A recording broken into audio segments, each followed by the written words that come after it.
Hi everyone, Miss Melinda here, your spiritual worker from Miss Melinda's MetaphysicalServices.com, here to bring you our weekly live spirit chat. And this is a chance for you to participate in a group teaching session and get your questions answered about developing your spiritual practice, developing your spiritual connection, developing your psychic abilities, and all kinds of things related in between, including meditation and working with your spirit guides, doing dream work, practicing magic, folk magic, and all kinds of other topics. So welcome and thank you for joining. I see a lot of friendly faces here, maybe some new folks, so thank you for being here.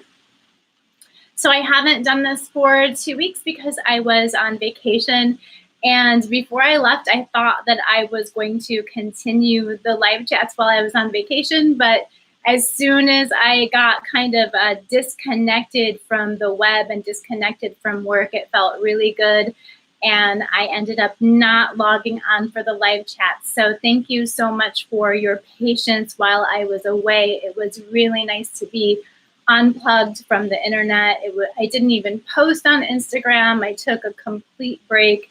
This was the biggest break that I've been able to take in the last 4.5 years. So it actually felt like a real vacation. I was more disengaged from work than I have ever been since I've been doing this work. So it was much needed and it felt really good. And I thank all of you for your patience and your understanding while I was gone.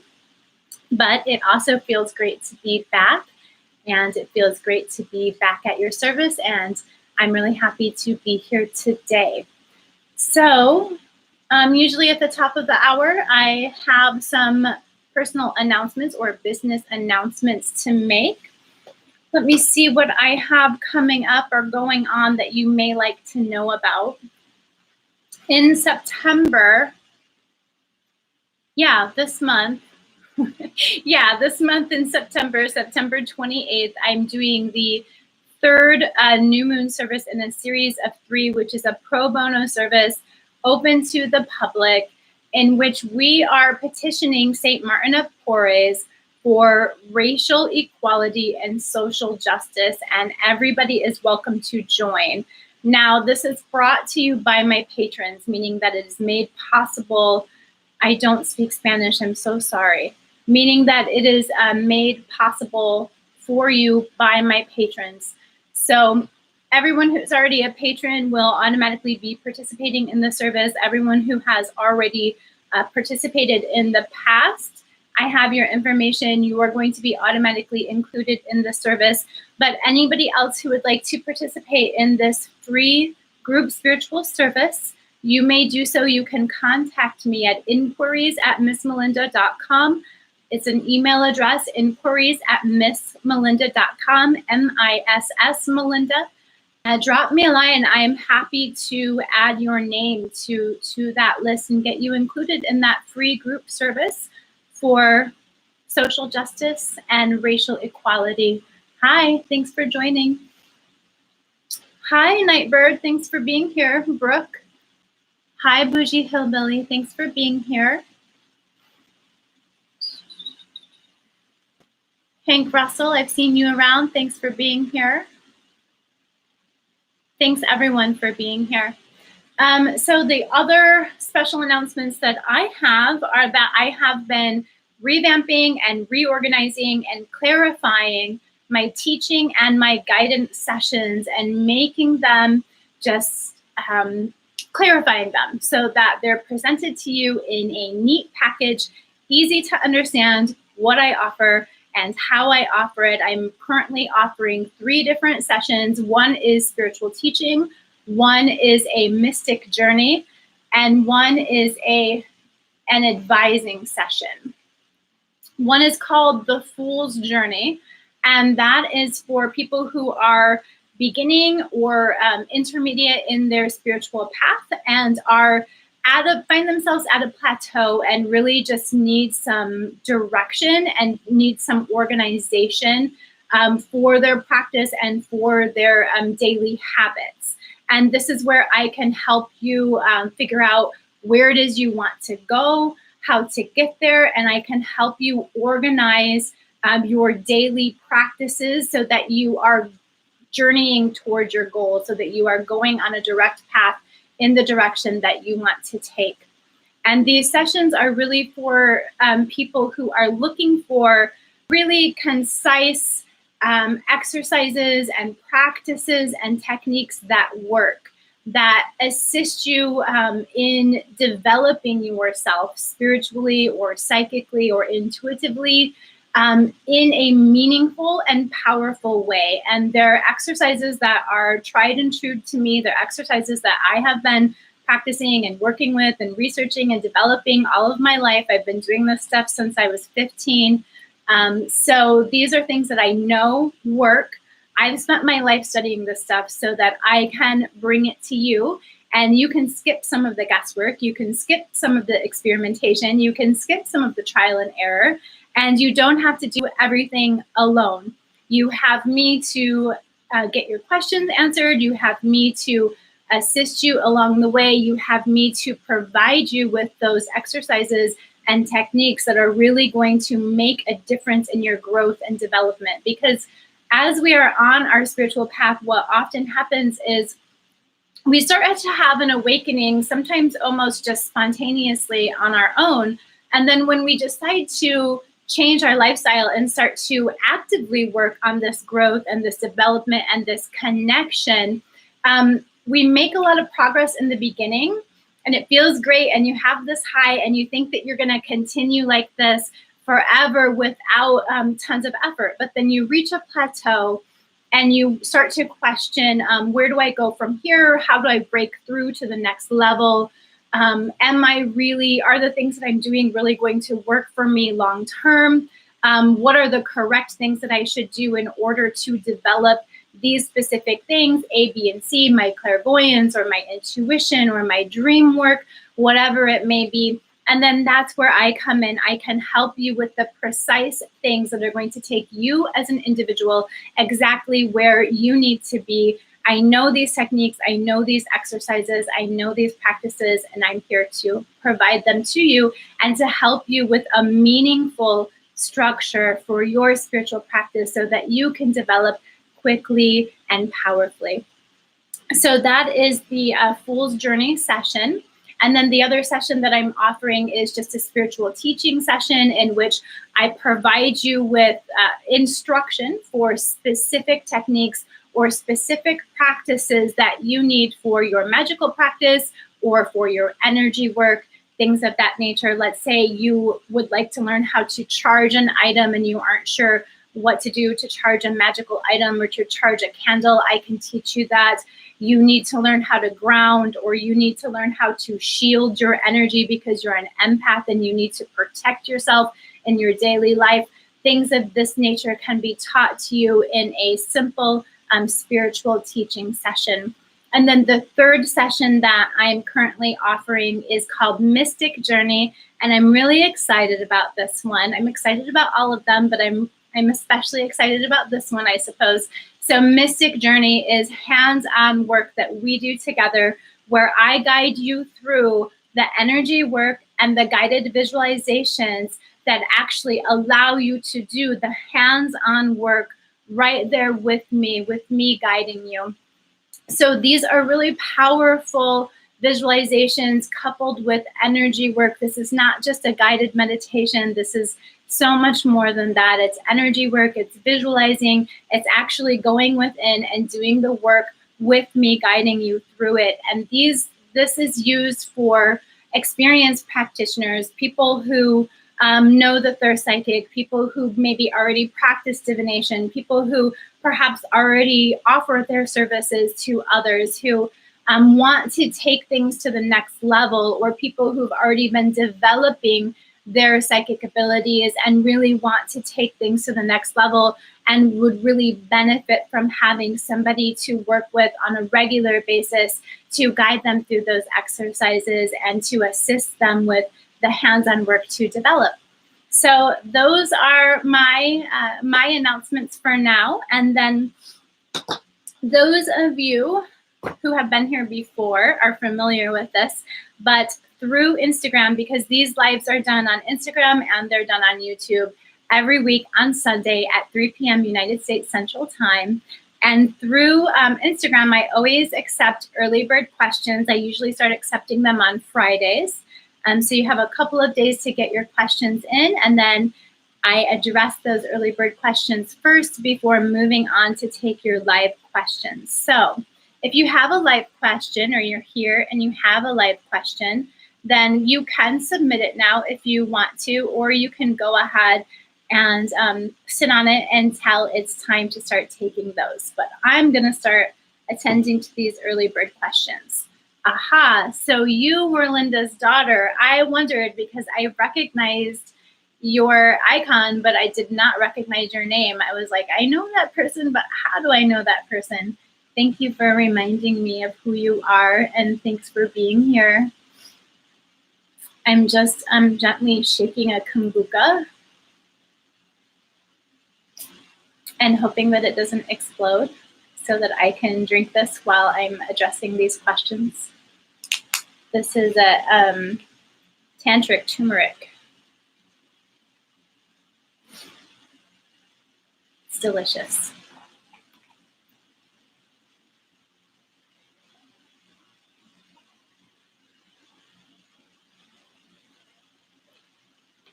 Okay, first question. What kitchen herbs are best for candle magic? So there's a couple of different things that I could address here. There's lots and lots of herbs and spices. So it doesn't just have to be herbs. It can be spices. It can be seeds. It can be other food products like coffee, for example, fruit, etc. There's all kinds of things in your kitchen that are excellent for magic. You should be able, if you want to use those kinds of ingredients, which is not a requirement, but if you want to, it can add something to your magic for sure. And if you do want to, you should be able to cast a spell or perform magic with nothing except what is already available to you. So it's just a matter of knowing what all of the things in your kitchen correspond to. There's tons of magic there already.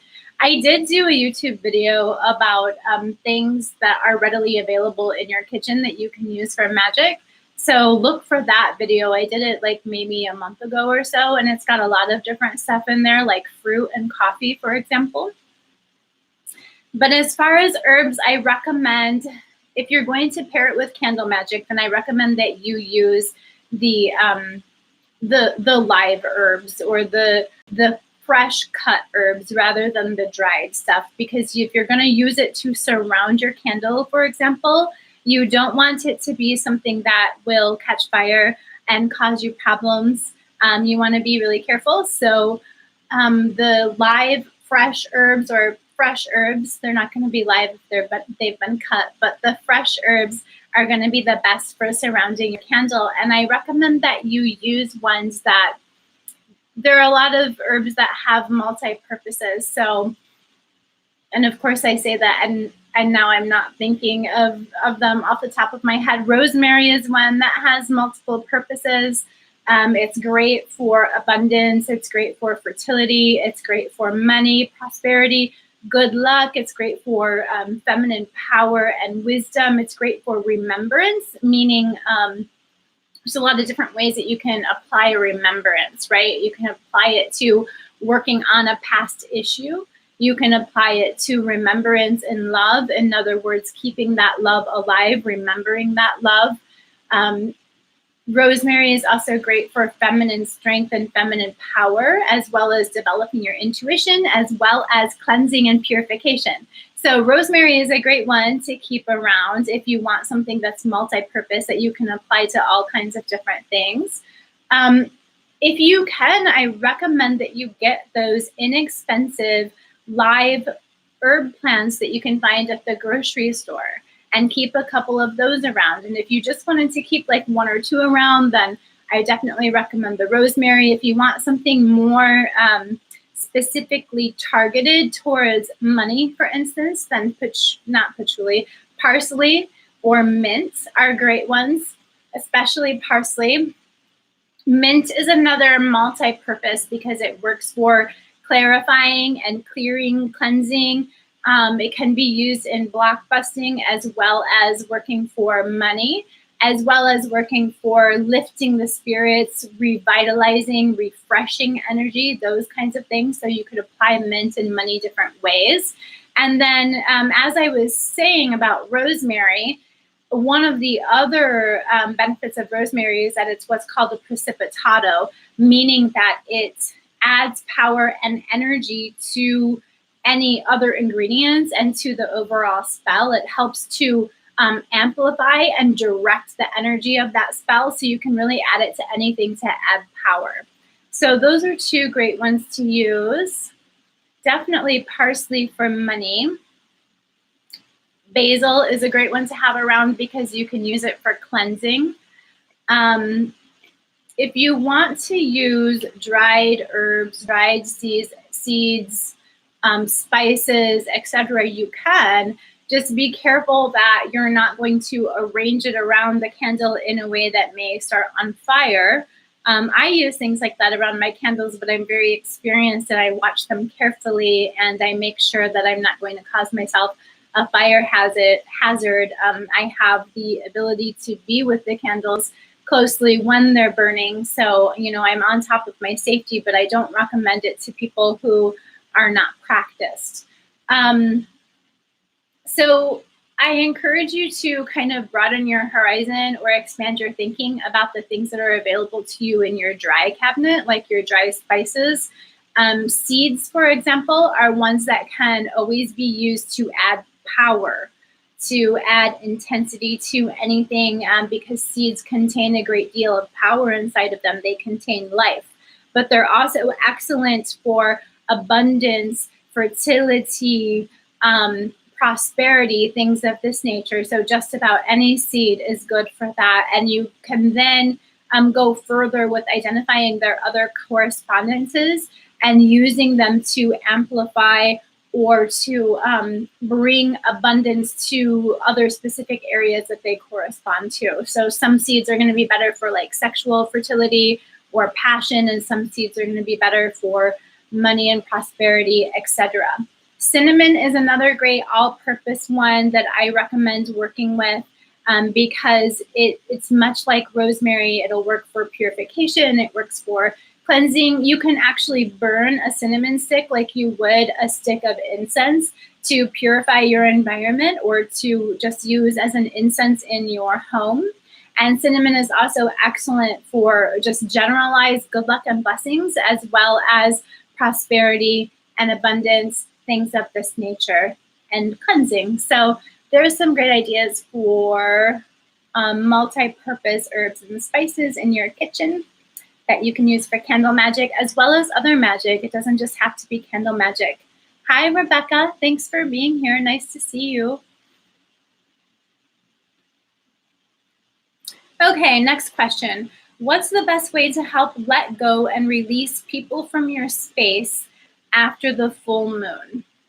So if I wanted to let go of and release the energy of other people from my space, then I would do a really thorough cleansing of my space, a spiritual cleansing of my space.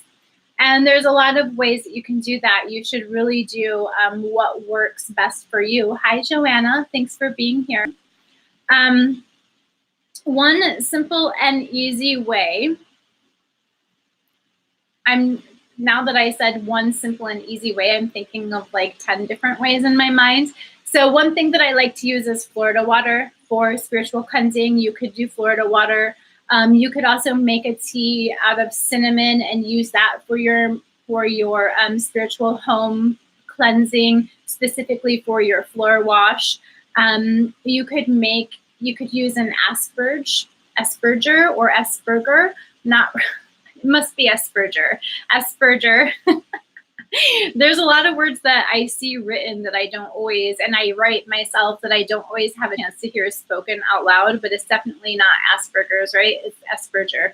So you can also make an asperger out of cinnamon tea, like a strong cinnamon tea, or a strong basil water, and then use like a bunch of rosemary An asperger is when you have a tea or a cleansing liquid, and then you use a bunch of cleansing herbs. When I say a bunch, I mean a literal bunch, like you have a bunch, like a bouquet of cleansing herbs, and you use those herbs to then flick that liquid around your home to help purify and cleanse. Now, I personally would do that after a normal cleaning. So I would do like a complete spring cleaning of my house. It would be spick and span.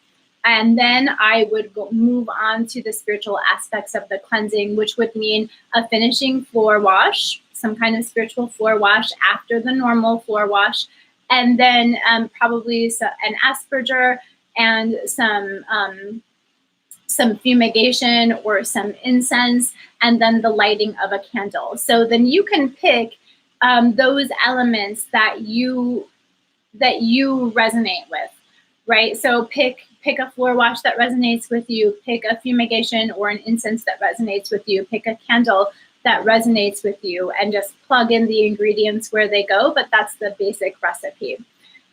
That's what I would do for releasing energy. Now, after you do the cleansing, then I would recommend that you sit down with your candle and you do some praying, or you do some meditating. And the thing about releasing people from your life is that you're probably, I know you're asking about releasing from your home, but you're probably going to want to think about actual energetic releasing from yourself, from your person as well. Because if this is a situation that is intense enough that you need to put some effort into releasing, then this is a situation that you have been emotionally attached to, or a person that you have been emotionally attached to. So I recommend some inner energy work to go ahead and release the energy of that person, or release your connection to that person. Or if you need to get even more intense, then actual cord removal, cord cutting up from that person or from that energetic connection. So that's just some very basic things for you to think about and contemplate and do some further research on for your own practice. Next question. I keep seeing dragonflies. One actually flew in from my salon and hung out. Okay, so when we decipher the meanings of all things in nature, including plants and including animals and insects, we use what is called the doctrine of signs. And the doctrine of signs means that you look at the characteristics of that living thing and you determine what those characteristics correspond to. So like with plants, spiky things would often be for protection. Abundant plants like parsley or patchouli or bamboo are for prosperity and abundance. So think about the characteristics of a dragonfly. They're fast. That would indicate rapid change. That would indicate that something may be coming into your life quickly that is going to bring you fresh perspective or new ideas or usher you into quick change.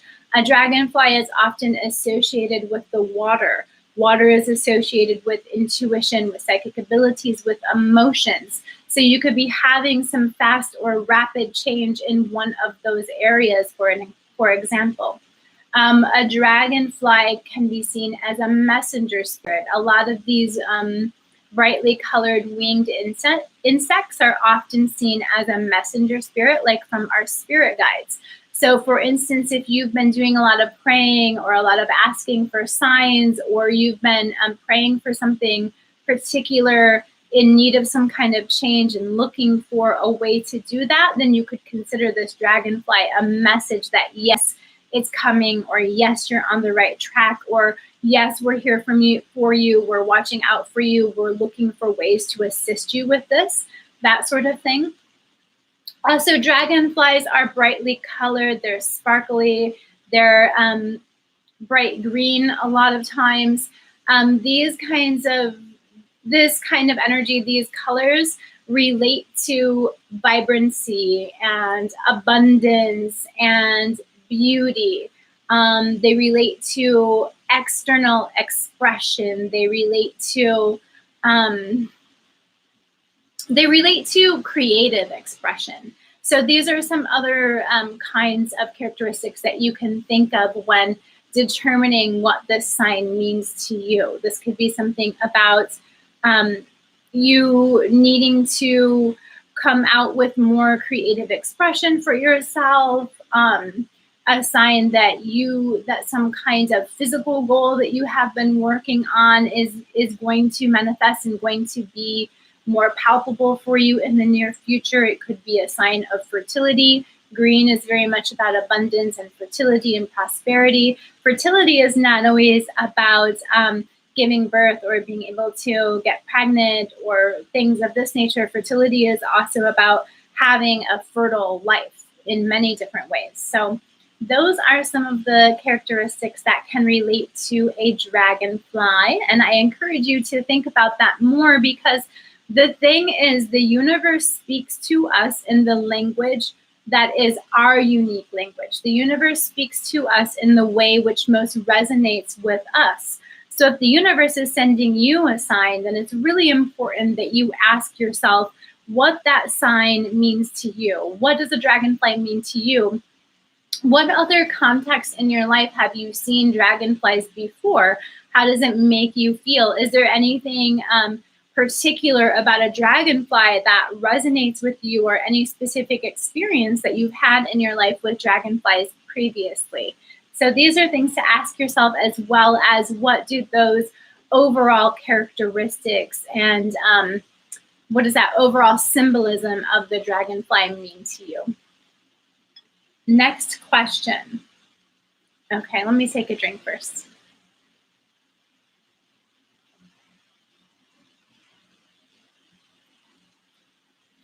Next question, what can I do to open my third eye?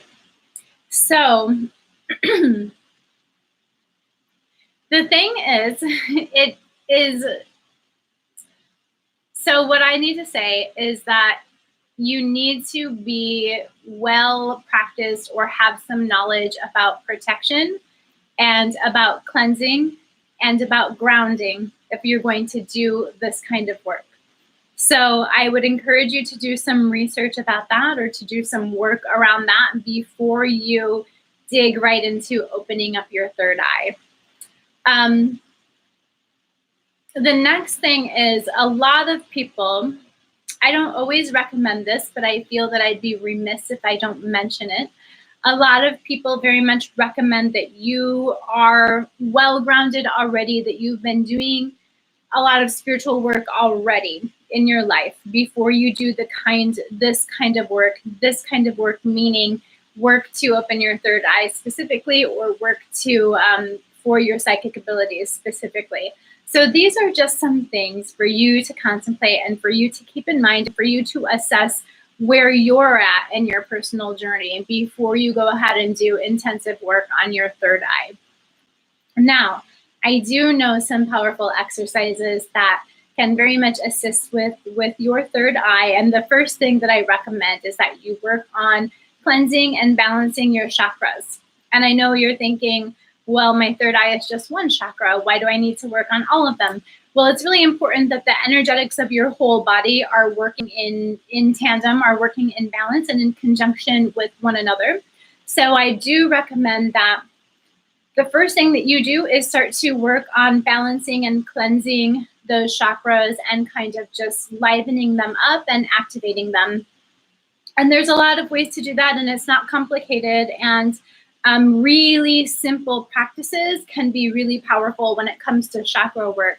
So don't be surprised if you have some interesting experiences right away, or if you start to experience a lot of growth or signs right away, even signs or messages, all kinds of things kind of start to transpire once you work on this. Even when you just work on it like once or twice, you can oftentimes have really powerful experiences. And that will manifest for different people in different ways, depending on what your natural tendencies are, depending on what your natural spiritual gifts are, depending on what you've been working on spiritually, or if you've been working on anything spiritually. The main thing that you can expect is a lot more clarity and a lot more awareness, as well as much stronger intuition and much stronger kind of internal as well as external guidance. External meaning guidance that comes from your guides or your ancestors or your deities, whoever you work with. Okay, so cleansing and balancing your chakras first, and then simple exercises that focus specifically on your third eye. One that I really love is you imagine that your third eye is like a movie screen. So you would actually, you have your eyes closed and you actually visualize a movie screen here, like a filming screen. And then you imagine it opening and closing. So you can do that by imagining like those big, heavy red velvet curtains that open up at old theaters, right? You can imagine that you have the curtains drawn and then you open the curtains. And this is to allow you the practice for opening and closing your third eye, because it's really important that you also learn how to close your third eye if you're going to be working on opening your third eye. The other thing along those lines is that you should do this at the same time of day, and the same location, on the same day of week, or at the same time of day. Build some consistency around that so that you're communicating to your subconscious mind as well as to your spirit guides or whoever you may work with that these are my open hours. These are my office hours. These are the times when I allow myself to see visions, or I allow myself to receive the visions. And this is a way to set up a pattern for yourself so that you don't get into a situation where you're feeling out of control, being bombarded with visions when you're trying to like do your accounting or, you know, take a business phone call or something of that nature. So it's really simple. Just imagine that movie screen and focus on the movie screen and allow yourself to receive images there, and just practice receiving images, practice feeling it, practice seeing those images, and practice allowing them to come to you. And then when you're done, close those red drapes. And there's, you know, you can plug other visualizations in there. If something else resonates with you more, it could be a door that opens, like an attic door, and behind it is like violet light, because violet is the color related to your third eye. It could be something of that nature instead. But you get the idea. Build a practice for yourself like this. And then your next step, once you get beyond that, is going to be to practice actually analyzing your visions, because they're not always going to be literal. Sometimes it might be a color or an animal or something that seems nonsensical to you, like a shape. So this is how you will start to build your psychic library, meaning how you will start to define what the images mean to you, so that then in the future, when those specific images come up, you have your meaning associated with them, and you'll begin to build your practice that way. So like I said, I just want to reiterate, it's really important that you're already in a meditative state. So you've already altered your brain waves when you go to focus on your third eye and practice this exercise. And one way that you can do that is doing that chakra work, the chakra cleansing and balancing first, because that is a meditation. Or you could also add other meditations in. All right, I hope that's helpful. Okay, last question, and then I will start addressing your live questions.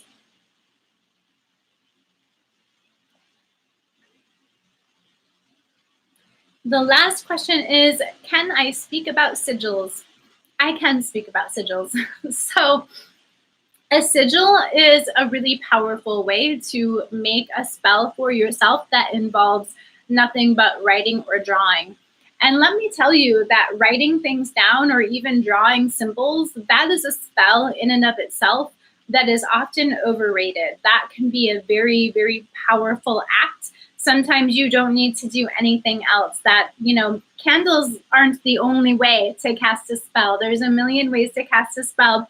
And like I always tell everyone, you don't need any tools to practice magic, but they can be helpful to focus your energy and focus your intent, as well as to keep you mentally reminded of your intentions. A sigil is a really powerful spell in and of itself.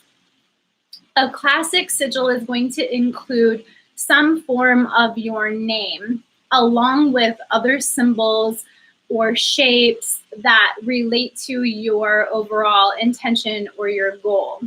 So let's start at the beginning, some form of your name. In many traditions, like in traditional European witchcraft, you would use your secret name or your magic name, the name that that no one knows unless they're like in your coven or they practice magic with you, or the name that is secret to you. So you would take a magical name and you would use that name in your sigil. That's one way to do it. You could give yourself a magical name before you start your practice of creating sigils that only you know, that is secret to you and that holds your power, that resonates specifically with you. Or you could just use your initials and your date of birth if you would like to. So there's lots of different ways to do it, but you definitely don't have to use your whole name. Just use something that at least represents or symbolizes your name and is linked to you in that way, physically and metaphysically linked to you. And then you'll want to use some shapes or symbols or even numbers that relate to your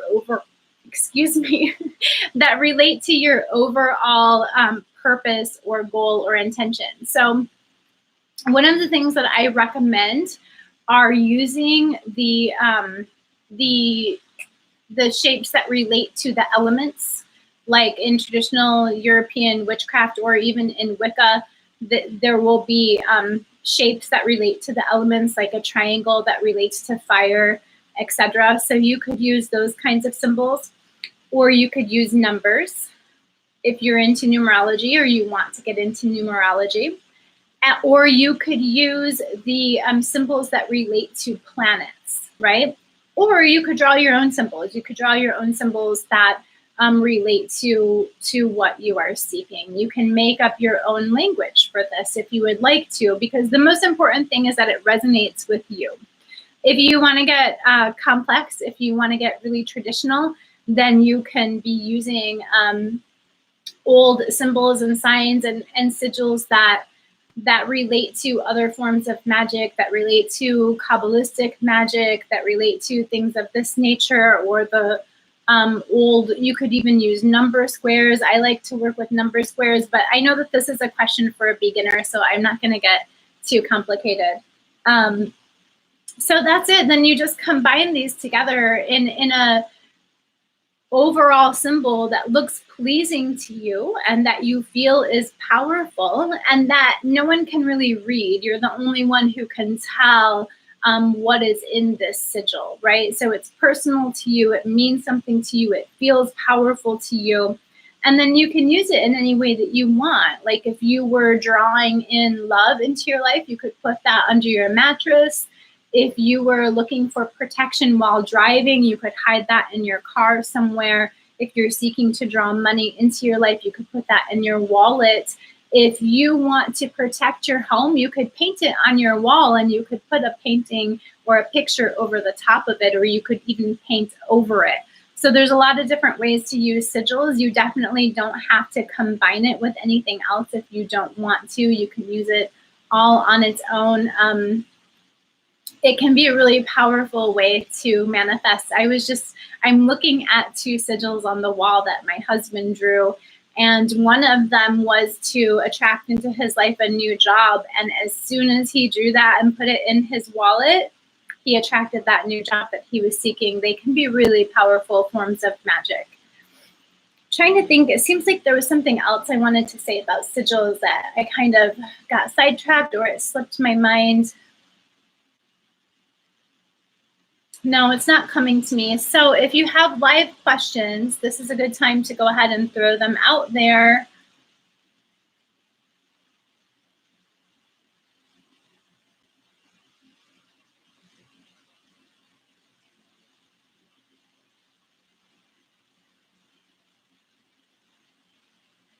What about camphor for cleansing? Would you put it in floor wash? Yeah, I would definitely put camphor in floor wash. The thing with camphor, though, Rebecca, is that you have to keep in mind that it's really poisonous. So it can be poisonous to pets and small children. So when it's diluted and it's, just like such a subtle film on your floor, it's probably not going to affect anything. But even so, just be careful having it in your home. Very, very powerful for cleansing.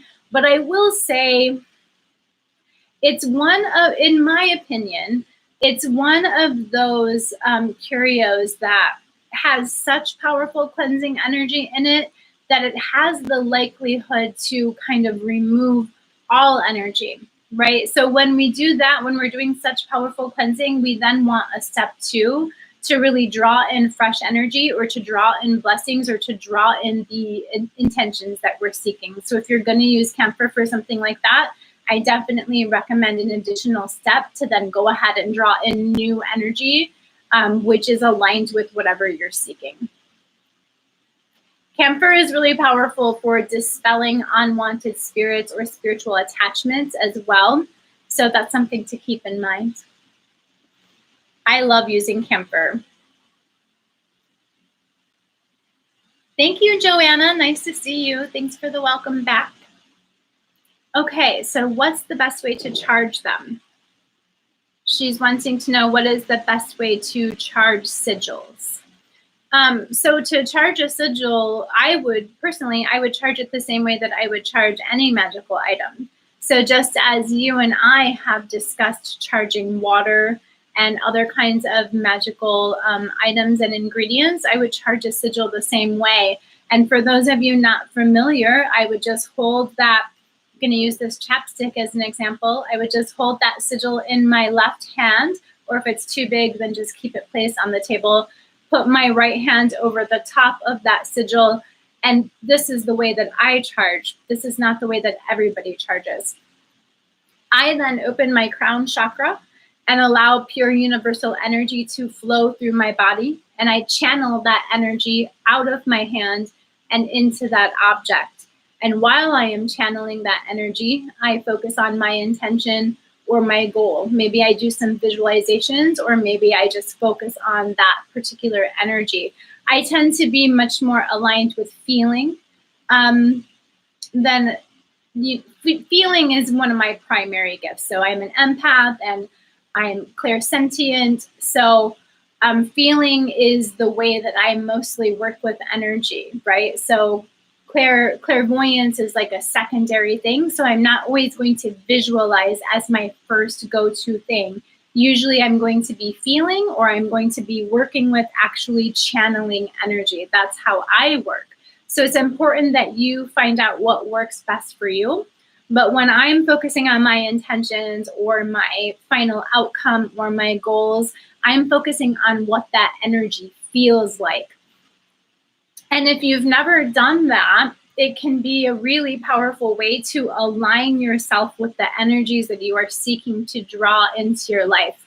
Just think about how you want to feel in that end result, how you want to feel in your life, how you're going to feel when you acquire that goal, how you're going to feel when you get that money, or you get that job, or you get that love, or how you want to feel in your overall life. So a lot of times we think that what we need or what we want is a specific job or a specific person or a specific amount of money. And really our underlying desires are more about a feeling of freedom, a feeling of expansion, a feeling of joy, a feeling of security. So those are the things that we need to focus on. What is it that we want to actually be feeling? Oftentimes when we're so focused on getting something, it's because we think that that something is going to make us feel a certain way. The reward is not the thing.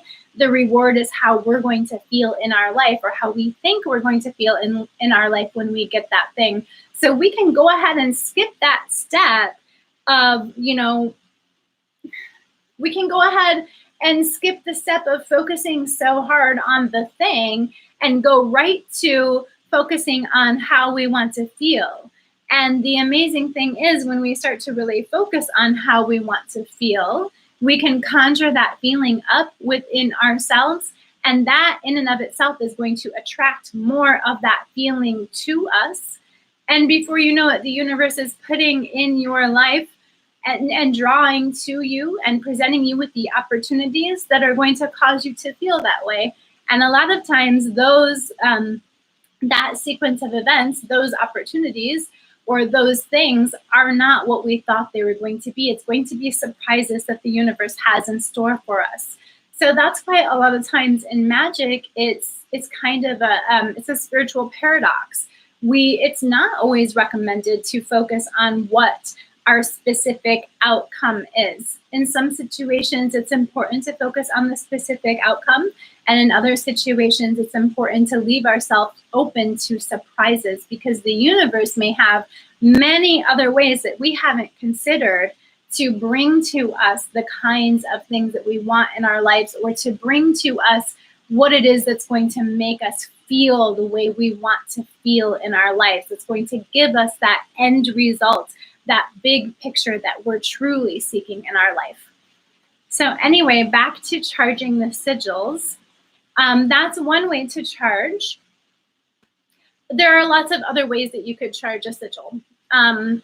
For some people, charging isn't necessarily about pouring energy into a sigil, especially not specifically pouring energy from yourself into the sigil. Even though when I'm sending energy through my body into the sigil, that energy is not ultimately coming from me, that's spiritual energy that I'm channeling through my body. Some people would use their own energy to charge. Some people use their own energy for all of their magic, whereas I tend to channel spiritual energy for my magic. And then there are other ways of charging that have nothing to do with directly sending energy into an item or into a sigil. So some of those other methods would be leaving the sigil out under the full moon. Some of those techniques would be burning some candles around the sigil and saying some prayers and chanting and asking for a deity or a spirit or an ancestor to bless and direct and give power to this sigil. So there are a lot of different ways that you could do this, and it really just depends on what your practice is like and what works for you. And this is an area where I do recommend that you get comfortable with doing some experimentation.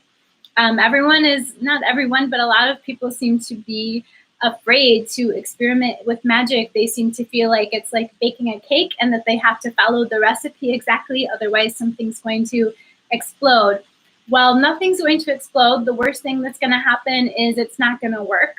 So unless you're trying to do something crazy, like conjure a demon, then something bad might happen. But if you're just trying to cast a regular old spell that doesn't involve any kind of scary entities or entities that are much too powerful for you to manage, the worst thing that's going to happen is it's not going to work for you. So with techniques like this, with charging, for example, and all of the ways that I just spoke about charging, I definitely recommend that you get comfortable with doing some experimentation. And if you are really uncomfortable with it, then maybe it's because you don't have your foundational practices down for cleansing and protection. So just like when I was talking about starting to work on developing your third eye, you need to be knowledgeable about practices for protection and practices for cleansing if you're going to be practicing magic or experimenting with magic. So if you are beginning in magic and that is and you don't know what your step one is, that is your step one. Start to learn spiritual protection or energetic protection or magical protection, and start to use spiritual or energetic or magical cleansing. Get those things down, because the protection needs to be a regular part of your practice. And then you can throw out all of that fear, because you know that you're protected because you've learned it and you're implementing it regularly. And hopefully you're working on your sense of faith, right? You have to have faith that your protection is going to work. You have to have faith that your magic is going to work. And then you just know that you're protected. And then you have the freedom to go ahead and do this experimentation.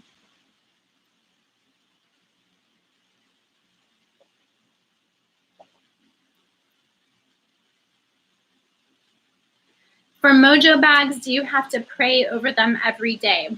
You don't have to. You can. No demons allowed. Exactly, Joanna. You can pray over your Mojo bags every day, but you don't have to. It's really up to you how you want to build that practice. Most people, and traditionally with the Mojo bag, you would just pray over that like maybe once a week or once a month during a moon service when you recharge it. With a Mojo bag, it's not called recharging it, it's called feeding the bag. Recharging or charging is more of a term from European witchcraft. With a Mojo bag, you might just pray over that when you feed it. But if you're working on something like a big goal or something that needs to be happening kind of step by step in your everyday life, then it may be beneficial for you to pray over that every day. So you just need to kind of tailor that to what it is that you're seeking, or what it is the Mojo bag is assisting you with, or what it is that the Mojo bag is bringing into your life.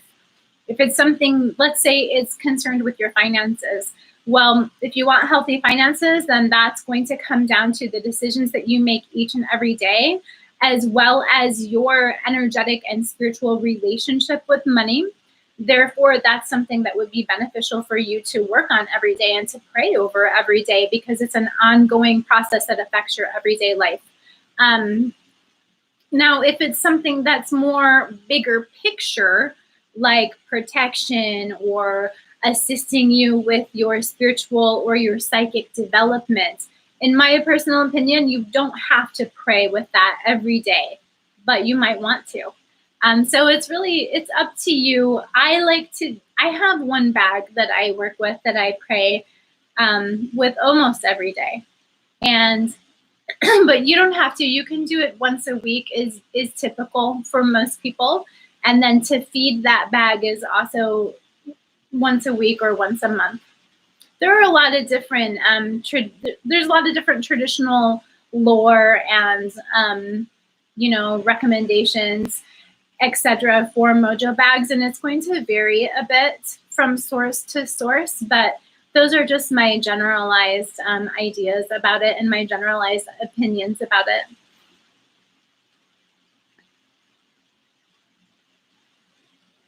Hi, Jay Dizzy. Thanks for being here. Okay, if anybody else has any questions, this is the time to lay them out there. Don't be shy. If you haven't been here before, our live spirit chats happen every Sunday on YouTube and Instagram. This is a chance for you to participate in a group teaching session and get your questions answered about developing your spiritual path, developing your spiritual connection, developing your spiritual practice, and all kinds of things related and in between, including developing your psychic abilities, your intuition, practicing folk magic, candle magic, meditation, dream work, spirit guides, ancestors, all kinds of things related in between. And in case you are new, I always accept early questions on Instagram. I usually open up those early questions on Fridays, so you can always feel free to submit a question there, particularly if you want your question to be anonymous, or if you want to be sure that I'm going to get to your question and I'm going to address it at the top of the hour. I always address those questions first before I take live questions. So that's one way to submit questions to me as well. It's nice to be back after vacation. I'm really happy to see all of your friendly and happy faces here. And I appreciate those of you who have been patient with me while I was gone. It was really, really nice to unplug and take a break. If you weren't here in the beginning, I was saying this is the first time that I've really felt unplugged from work in 4.5 years since I started my business. So once I kind of unplugged a little, I was like, this feels really good. And I didn't end up coming on to do the lives, and I didn't do much for work. I took a real vacation, and it was really nice to be able to do that. And I really appreciate all of you who have been patient with me and who are here now. Thank you, Yadi.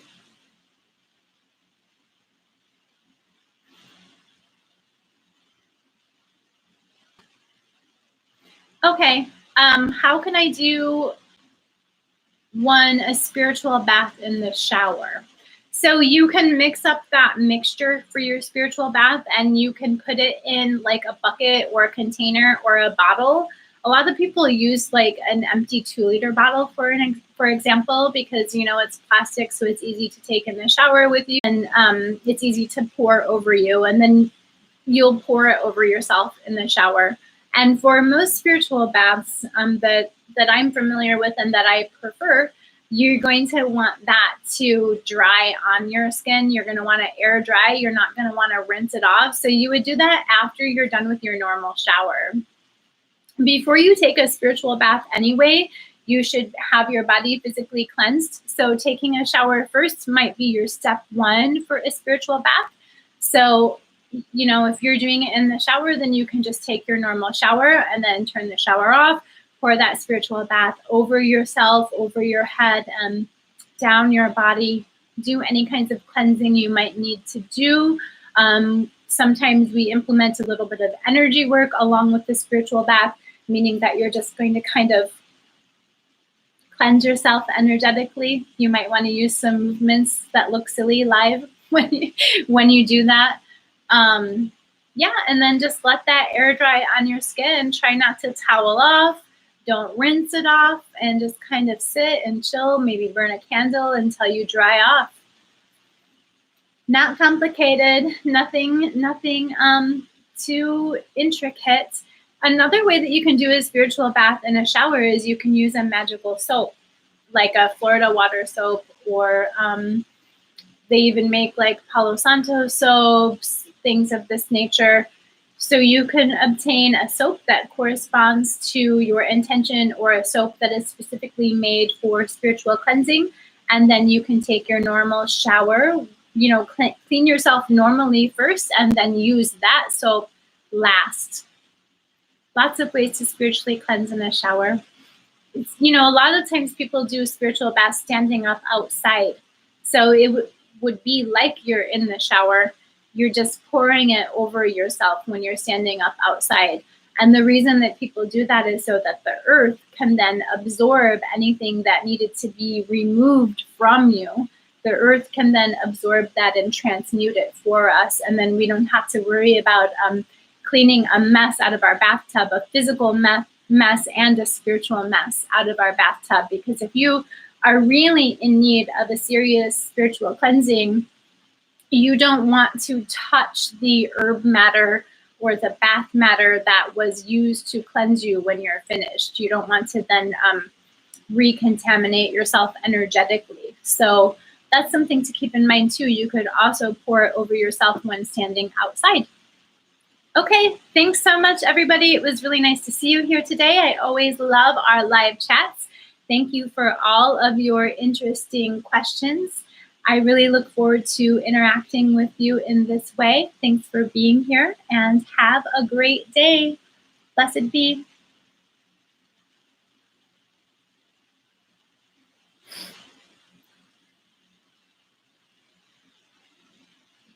Thanks, everyone. Nice to see you here. Nice to see you, Yadi. Be well.